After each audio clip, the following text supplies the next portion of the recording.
मराठा आरक्षणासंदर्भात सल्लागार समितीची आज बैठक बोलावण्यात आली आहे। निवृत्त न्यायाधीश दिलीप भोसले यांच्या अध्यक्षतेखाली बैठकीचं आयोजन करण्यात आले आहे। या बैठकीला महाधिवक्ता, न्याय विभागाचे प्रधान सचिव उपस्थित राहतील अशी माहिती मिळते।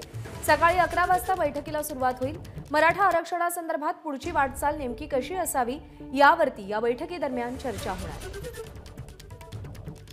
राजू सोनावणे आपले प्रतिनिधी आपल्याला अधिक अपडेट देतील। राजू, आजच्या बैठकीचा अजेंडा नेमका काय आणि बैठकीमध्ये कोण कोण प्रमुख असतील?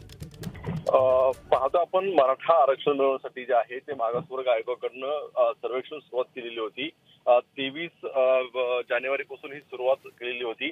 ते 2 फेब्रुवारी म्हणजे काल रात्री 12 वाजेपर्यंत हे सर्वेक्षण सुरू होतं।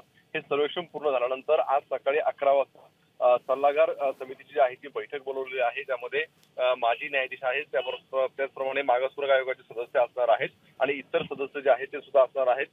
विधी व न्याय विभागाचे प्रधान सचिव सुद्धा या बैठकीला उपस्थित असतील आणि नेमकं मराठा आरक्षण देण्यासाठी काय तरतुदी केल्या पाहिजे, जो काही सर्वेक्षण झालेला आहे त्यातून मार्ग कसा काढायचा यावरती चर्चा होणार आहे। कारण कुठेतरी जरांगे पाटील यांना आश्वासन दिल्यानंतर आता हे आश्वासन जे आहे ते लवकरात लवकर पूर्ण करण्यासाठी सरकारची कुठेतरी जी आहे ती वाटचाल सुरू झालेली आहे। कारण हे सर्वेक्षण पूर्ण झाल्यानंतर आता मागासवर्ग आयोग जे आहे ते संपूर्णपणे याचा अहवाल तयार करेल। अहवाल तयार केल्यानंतर राज्य सरकारला सादर करेल आणि त्यानंतर राज्य सरकार एक दिवसाचं विशेष अधिवेशन घेऊन त्यामध्ये कायदा करायचा की आणखी काही तरतूद करायची या संदर्भातला निर्णय घेणार आहे आणि त्याच अनुषंगाने आजच्या बैठकीमध्ये चर्चा होण्याची शक्यता आहे। राजू, अपडेट जाणून घेत राहू। सध्या धन्यवाद दिलेल्या माहितीसाठी। एबीपी माझा, उघडा डोळे बघा नीट।